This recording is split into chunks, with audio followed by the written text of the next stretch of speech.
Mic on.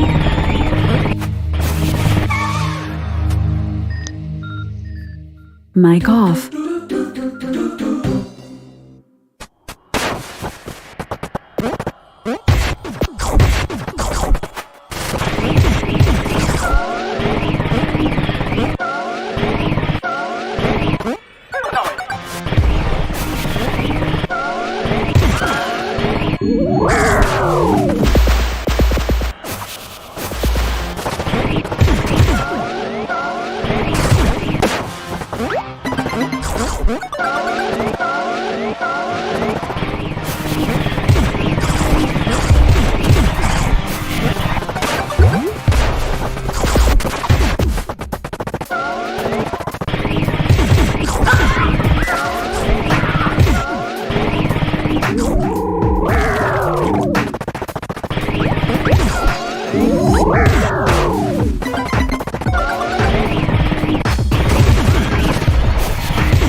Mic on. Okay. Hello. Can you guys hear me? Can you guys hear me?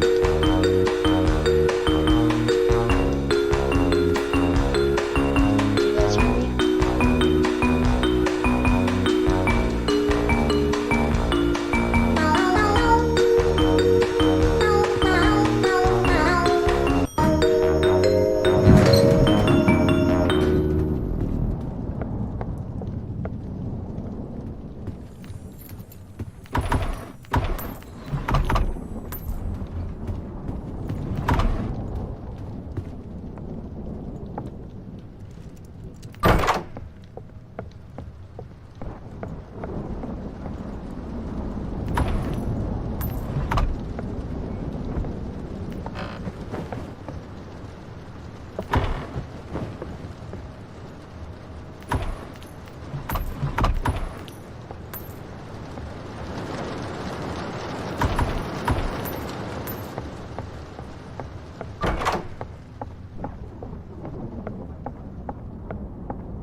Oh. Okay.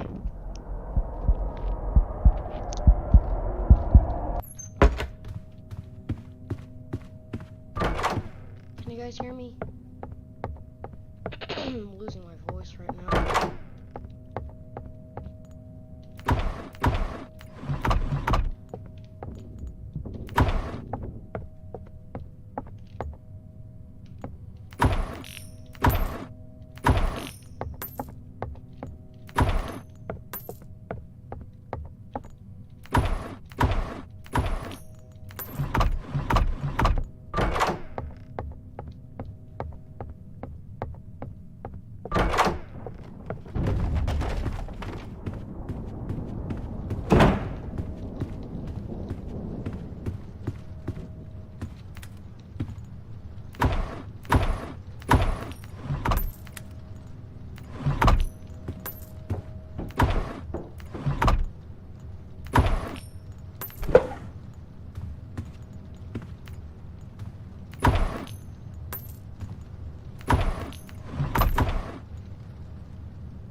Nathaniel B?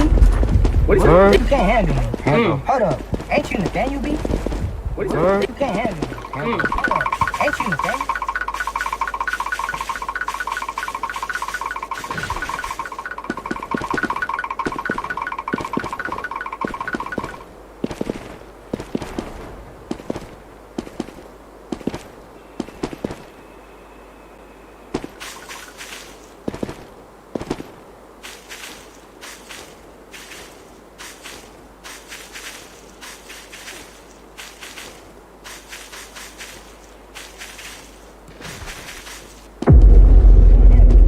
Hold up. Ain't you Nathaniel B?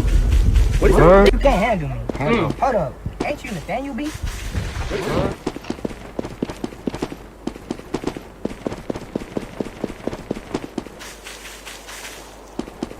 Hold up, ain't you Nathaniel?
the potato dome.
Waking up, Gucci on my PJs. You know, Gucci on my PJs. You know, it's gonna be a good day.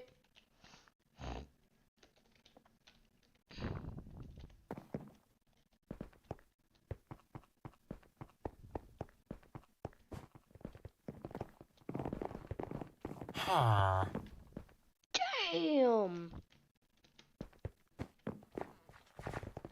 Waking up, Gucci on my PJs. Now it's gonna be a good day. Screw you, I'm selling zombie flesh.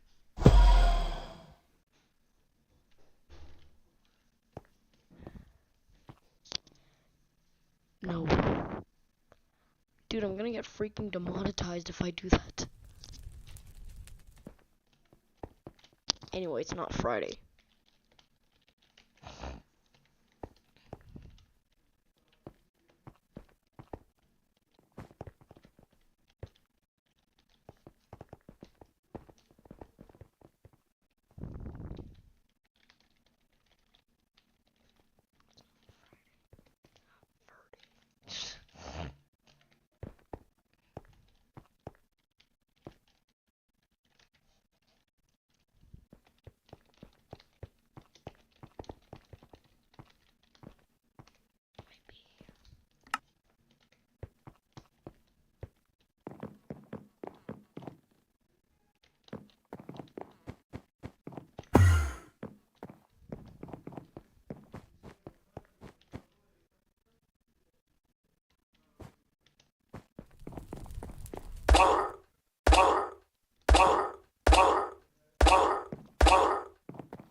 I literally have like the tankiest of a PC.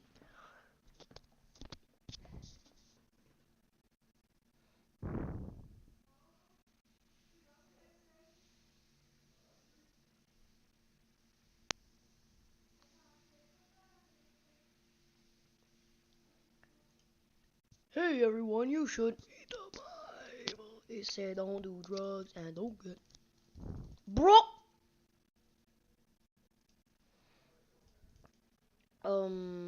Something's wrong. Something's wrong, I can feel it.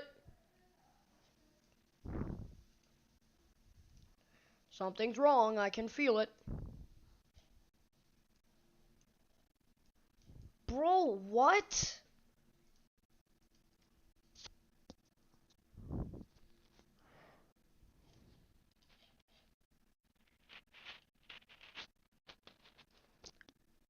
Alright, here we go, boys.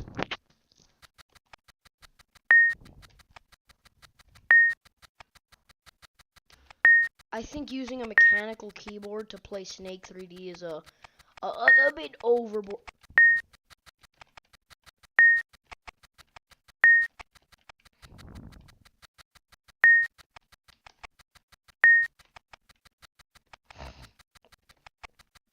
Shout out to my man Eggy.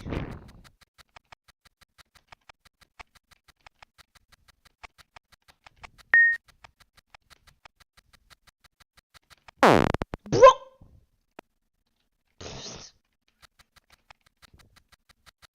Sorry for the loud sound.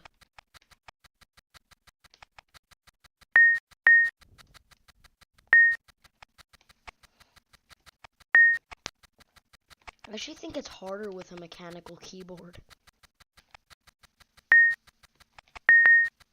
Oh, double apple.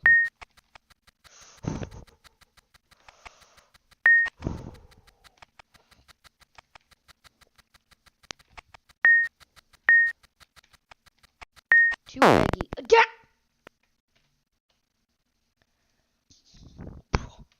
Bro, that is an insane spawn.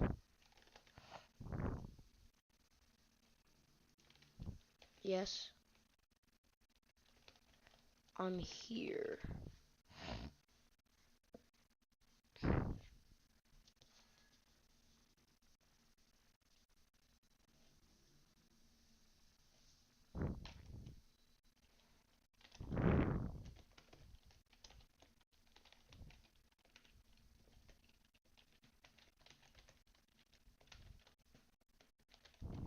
We wildin'.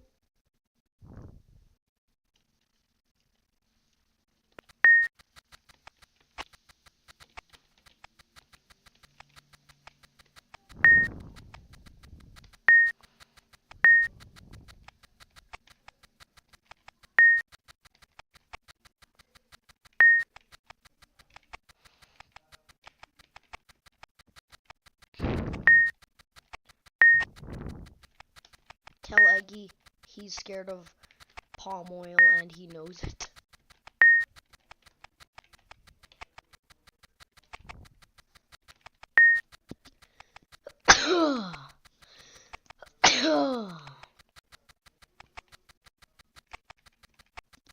Maneuvering is so much easier with a mechanical keyboard. Dingle bells, Quandale dingle bells.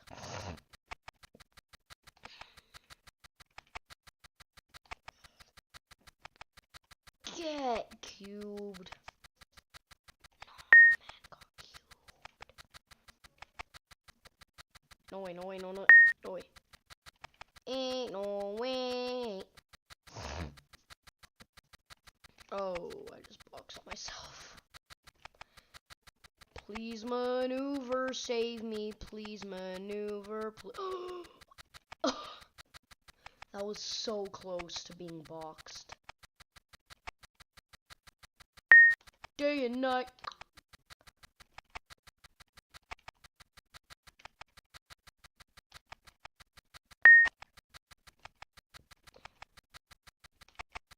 I swear, if the next apple spawns in that little box down there.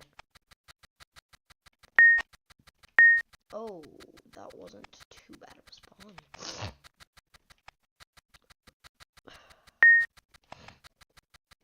Ah. Is it just me? Or has Snake 3D been getting a bit harder?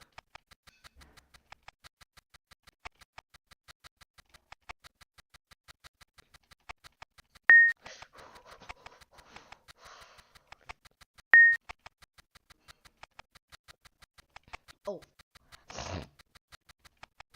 We can do this. Oh, whole square, 105.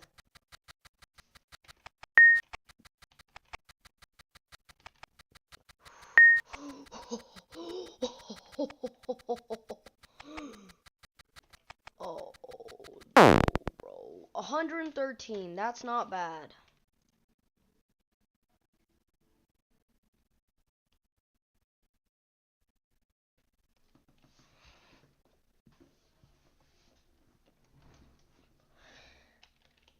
Where?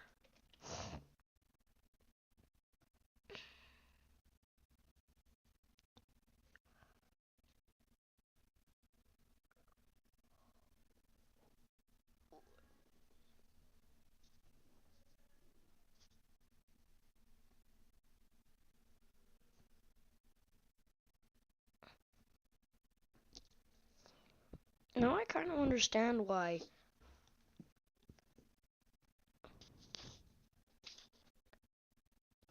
No, Jit's in the chat.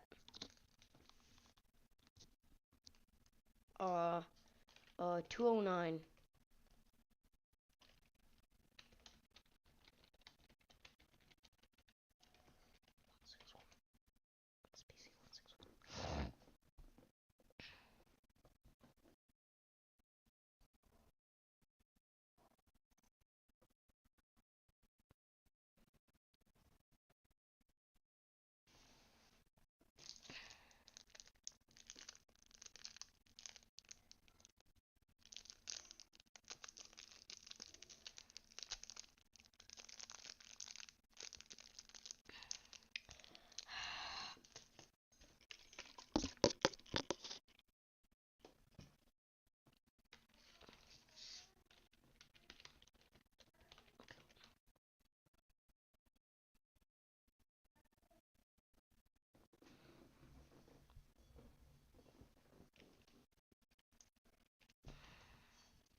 Okay.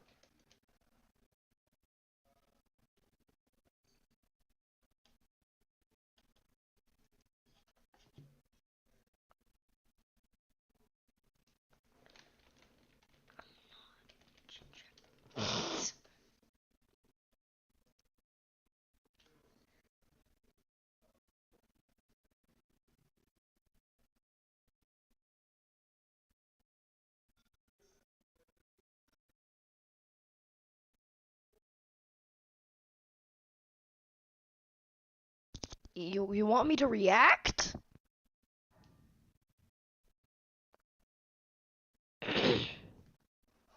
I can do reaction videos. Damn, I'm losing my voice.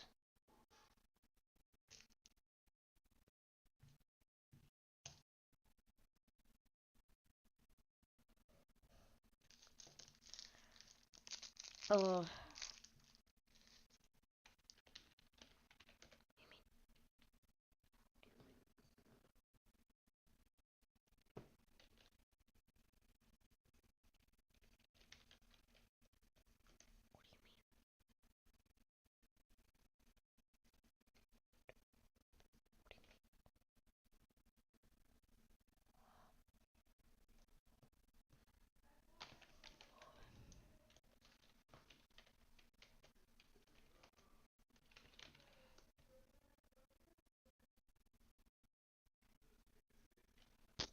no, I can speak. I can speak.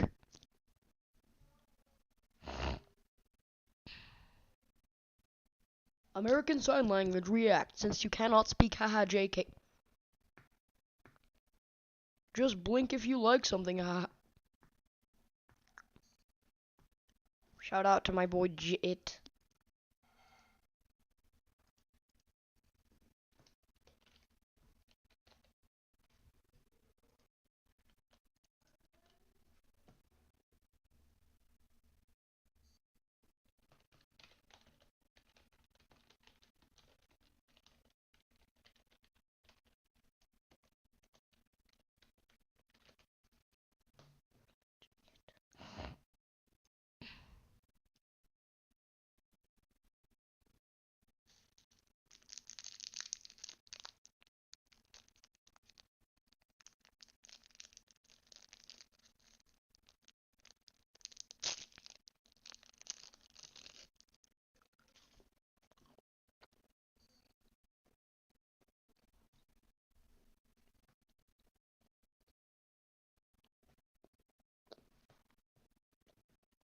Hmm, you're right.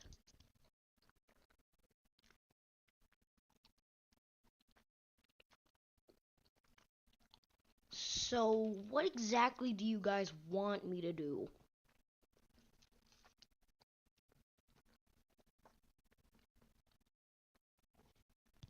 Like, what exactly do you want me to do? Because it's kind of unclear.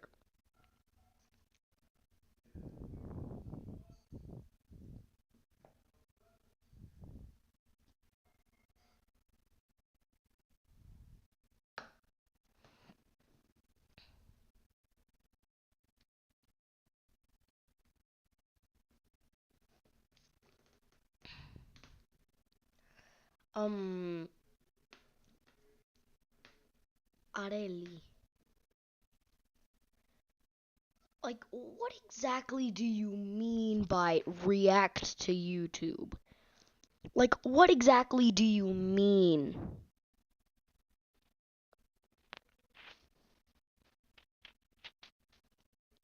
Can you guys hear me?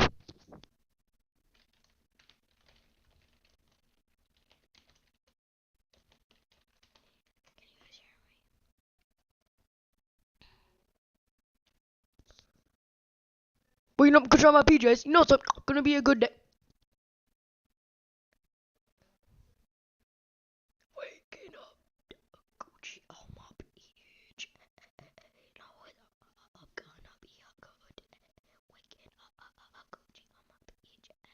No, it's gonna be a good day. Waking up, Gucci on my PJs. No, it's up.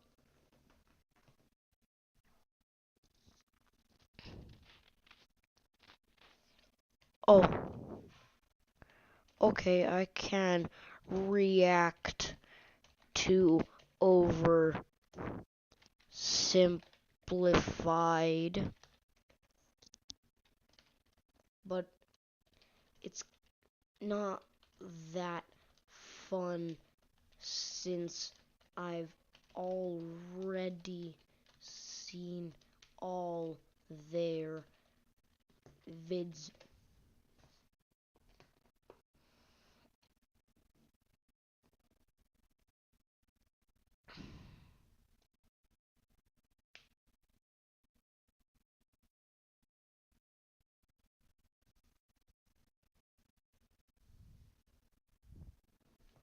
I um I guess we're gonna react now. I don't know, man. Bro, shut the... Epic time stream.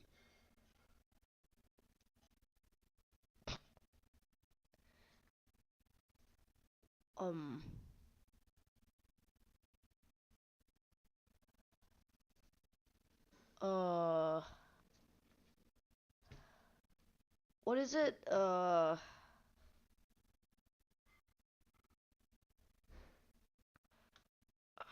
is it? Oh yeah, oversimplified. I'm a freaking idiot. Hey guys, it's Skylar White Gaming here.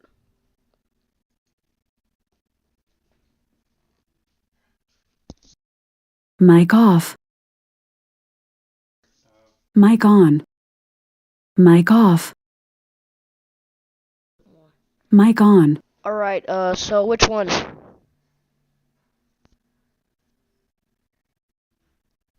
Which one? Guys, which one?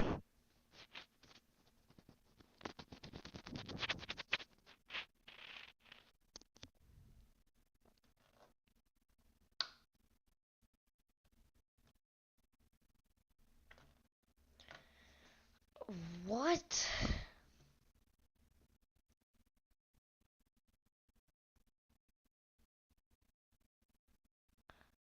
Oh, Napoleon. Okay. Waking up, Gucci on my PJ. Notes up, gonna be a good day. This video was made possible by NordVPN. Stay safe online by clicking the link below and get a huge discount off a 2-year plan with a risk-free 30-day money-back guarantee. Also, why not grab yourself a character pin of the Little Corporal himself before they sell out? And big shout out to the patrons. Head on over to learn about benefits such as Discord access and maybe even a little behind-the-scenes content. Okay, Mrs. Bonaparte, this is it. One last push and we're done. Congratulations, it's a general. Oh, and here comes the rest of the army now. Did you just say the rest of the army?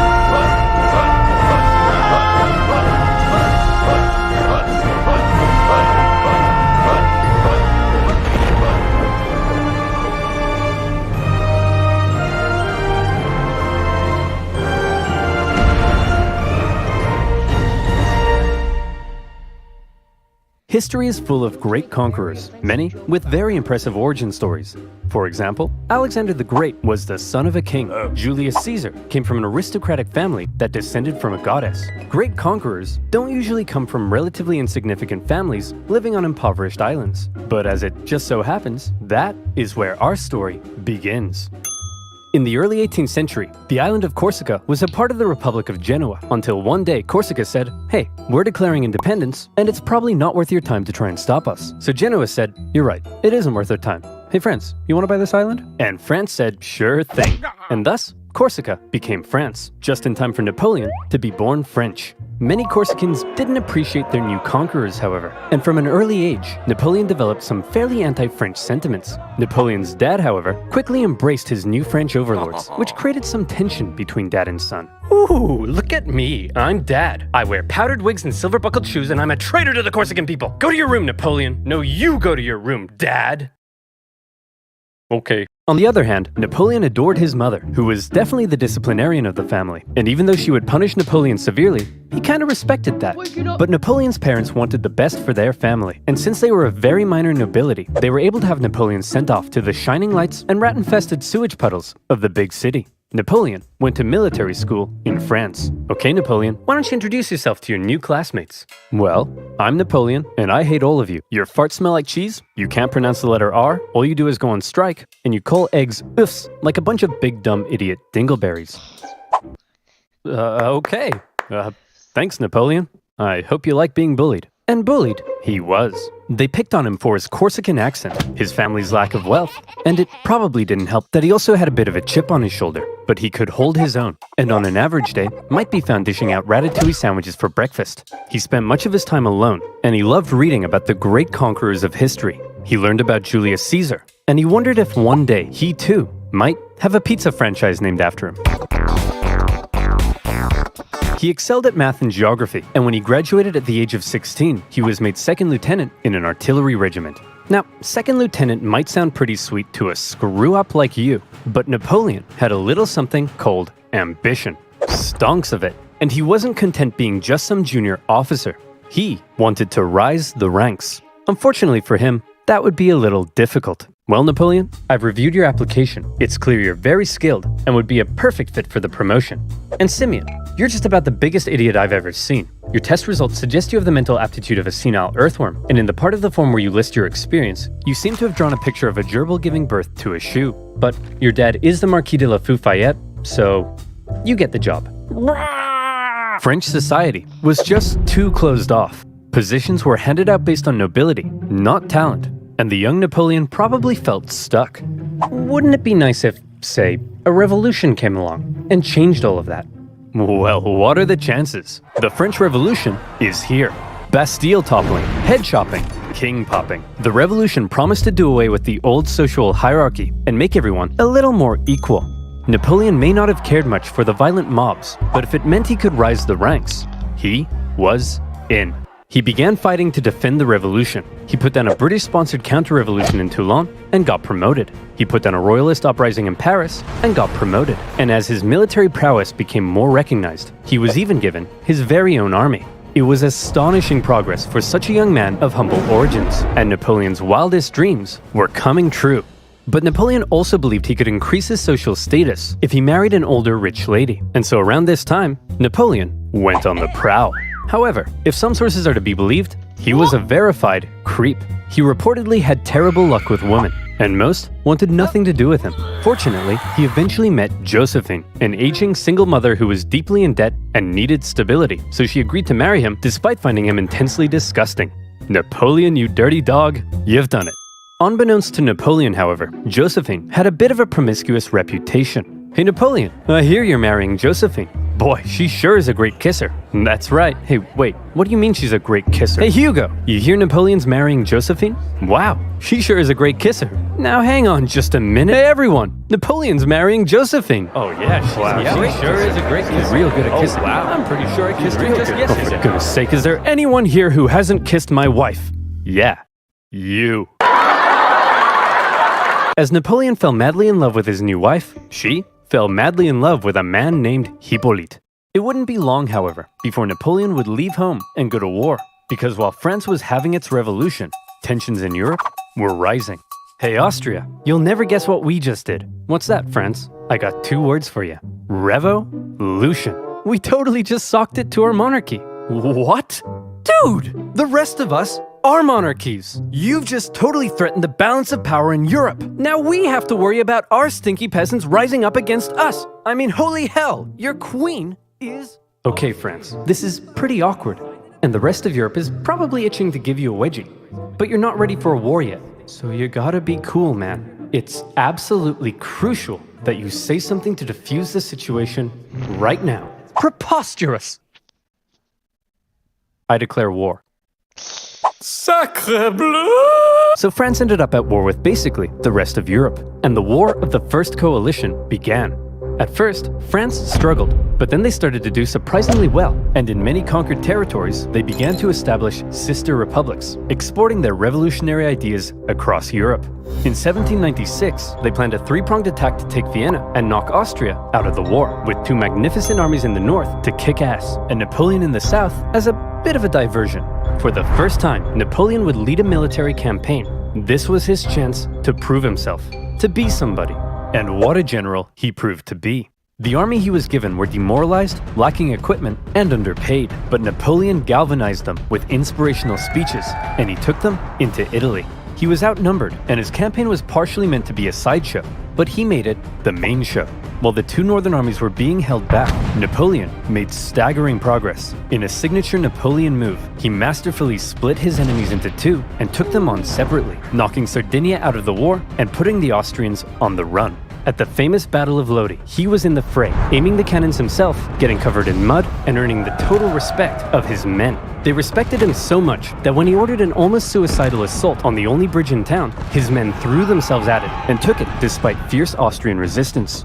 For Napoleon, it was all he needed to confirm that he was the greatest human who had ever existed. Wow, Napoleon, you're pretty great at this military stuff. Just be careful your head doesn't get too big. What did you just say to me, you little prick? And as Napoleon swept through northern Italy, the Italians cheered his arrival. Yes, I'm here to liberate you from your cruel Austrian oppressors. And replace them with French ones. Napoleon plundered as he went, sending riches back to France to help its economy, but also paying his men the first real money they'd seen in years. The Pope had been supporting the Austrians, so Napoleon briefly went to go give him a slap, and as he began to approach Vienna, the exhausted Austrians were forced to make peace, with Napoleon overseeing negotiations himself. He had just single-handedly knocked Austria out of the war. And by the way, he was only 28, so maybe it's about time you moved out of your dad's attic. In the Italian territories he had conquered, Napoleon established new French sister republics, even writing constitutions and organizing governments himself, not something a general generally does. When he got back to France, he was hailed as a hero, and the extremely unpopular government were concerned he might get some power-hungry ideas, so they agreed he should go far away from France to Egypt, where he could maybe undermine British access to India. Napoleon was eager to win more glory, so he brought with him a team of scholars, and he was like, whoa, it's a freaky man-cat. Whoa, it's a big stick. Whoa, it's an ugly horse. Whoa, it's a stumpy little manlet. Hey, I'm actually average height for the time. But then British Admiral Nelson came down and wrecked his fleet, and an Anglo-Ottoman force defeated him at Acre, so Napoleon abandoned his men and went back to France. His campaign in Egypt hadn't gone quite as planned, but one thing you should know about Napoleon was that he was a skilled propagandist. He published his own newspapers that sometimes exaggerated his achievements, and even commissioned paintings that generally made him look cool. So when he returned to Paris, he was yet again hailed as a hero, and he began to get some power-hungry ideas. First, however, he had a bit of a problem to deal with. See, he had learned something shocking about his dear wife. Really, Josephine? This guy? I'm just as tall as him. I'm sorry, I swear. Now that you're becoming famous, I'll never do it again. Make sure you don't. I've never stooped so low as to cheat on you. Now if you'll excuse me, I'll be in this room consulting my generals for the next 30 minutes. And by consulting, I mean boinking. By my generals, I mean this woman. And by 30 minutes, I mean 2 seconds. Having dealt with his wife, Napoleon was then approached by a very influential politician who said he had an idea. He wanted to stage a coup against the deeply unpopular government and needed the extremely popular Napoleon's help. And Napoleon thought that was just the darn tootinest idea. The plan was to trap the government and convince them to voluntarily give up their power. And here's how they did it. Hey guys, oh my gosh, quick! There's a dangerous Jacobin plot to overthrow you, which we definitely aren't just making up. Better get inside this cage so we can protect you. Okay. Gentlemen, we got him. In this case, the cage was an isolated palace outside of Paris, with no one around but Napoleon and his army. With the government inside, Napoleon then entered, and a pretty chaotic event ensued, during which the government didn't seem entirely sure what was going on, Napoleon's men didn't seem entirely sure what was going on, and Napoleon himself didn't seem entirely sure what was going on. But thankfully, Napoleon's brother Lucien, president of the lower house, managed to regain control, and the remaining councilmen were intimidated into creating a new constitution. And thus, a new government was formed, this time with 3 consuls in charge. But after Napoleon did some rewriting, in the end, there was really only one man in charge, the first consul, him. And over the next few years, he worked to consolidate even more power, and essentially became a dictator in total control of France. And by the way, he was only 30, so maybe it's about time you washed your disgusting bedsheets. France was now ruled by possibly the greatest military leader of the time. Possibly the greatest? Or definitely? Well, now is his chance to prove it. See, back when Napoleon was still in Egypt, being Indiana Jones. Back home, France was in France, being France. They had conquered even more territory, and they were like, hey Piedmont, you get revolutionary ideals. Hey Switzerland, you get revolutionary ideals. And Rome, you get revolutionary ideals. Everybody gets revolutionary oh hey guys, nice sledgehammers. And Naples, very cool nail gun. You guys here to get some revolutionary ideas? As France was still spreading the revolution, and with Napoleon busy in Egypt, the European powers felt the time was right for round 2, and the War of the Second Coalition began. And this time, their big bad boy buddy Russia was here to bang some French boys back to Bordeaux. And bang them, they did. France got blasted. But then Russia pulled out after stalling in Switzerland, and now that Napoleon was in charge of the country, he was ready to start blasting right back. He took command of the Army of the Reserve, and he brought the fight to the Austrians. Now, there are many traits that made Napoleon a great military leader. I already mentioned one of them, how he was one of the boys and commanded the total loyalty of his men. But now we see a second reason, the element of surprise. In 1800, Napoleon moved to Geneva, and it looked like he was probably going to take on the Austrian forces in Germany. There's no way he'd be crazy enough to move his entire army south through the Alps as a surprise attack Yes, he is. on the Austrians besieging Genoa. Oh, Napoleon's moving his entire army south through the Alps as a surprise attack on the Austrians besieging Genoa. Napoleon's crossing of the Alps is legendary, and you may have seen one of the most famous paintings of the general, popping a sick wheelie on his majestic stallion surrounded by dangerous mountain terrain. Of course, in real life, he made the crossing on a depressed mule, but that's not as cool. When he emerged in Italy, the Austrians expected him to come break their siege, but Napoleon went for their supply line near Milan, forcing the Austrians to meet Napoleon head-on at the famous Battle of Marengo. The Austrians initially clobbered the outnumbered French, and they were like, hooray, we won. But then a few hours later, Napoleon showed up again with an even bigger army, and he clobbered them right back. Holy cow, this tiny little fun-sized French guy is running rings around us. Hey! I'm average height for the time, you jerk! Then, after General Moreau's victory at Hohenlinden, Vienna was exposed, and the Austrians again sued for peace. Just like the War of the First Coalition, the Second Coalition ended in another French victory. But in many ways, they both felt more like Napoleon victories. Only the UK remained at war with Napoleon, and they were using their powerful navy to blockade French ports and were even seizing the cargoes of neutral ships. Obviously, everyone else got pretty pissed off that the British were interfering with their trade, so in response, they formed a league, and they embargoed the UK right back. Neutral countries protecting their own interests? That's offensive. So Britain went to Copenhagen and blew a bunch of stuff up, and the league disbanded. But because the UK's economy was pretty bust, they decided to sign a treaty with France in 1802. For the first time in a long time, Europe was at peace. Congratulations, sire. You've achieved peace. Yes, Pierre, but not for long. I still don't trust those dirty Brits. Did you hear they've been calling me the Bony Man? What does that even mean? Keep an eye on them, would you? I can't, sire. Why not? Because they use NordVPN. How would you like to spend 12 hours a day on your favorite website ever without the fear of your data being stolen? Then you need NordVPN. NordVPN has thousands of secure servers in 59 countries, allowing you to safely surf the net at the fastest possible speed, while staying away from online threats thanks to the anti-malware tool, CyberSec. NordVPN comes with a 30-day money-back guarantee, and now you can take advantage of their new password manager, NordPass, and new encrypted cloud storage solution, NordLocker. NordVPN lets you search for better deals in other territories and unlock content not available in your country, like some oversimplified videos, for example. It's incredibly easy to use. With just a click of a button, you can head up to Canada and watch some sweet Canadian TV, just like that. Go to nordvpn.com/oversimplified to get a 2-year plan plus 1 additional month with a huge discount.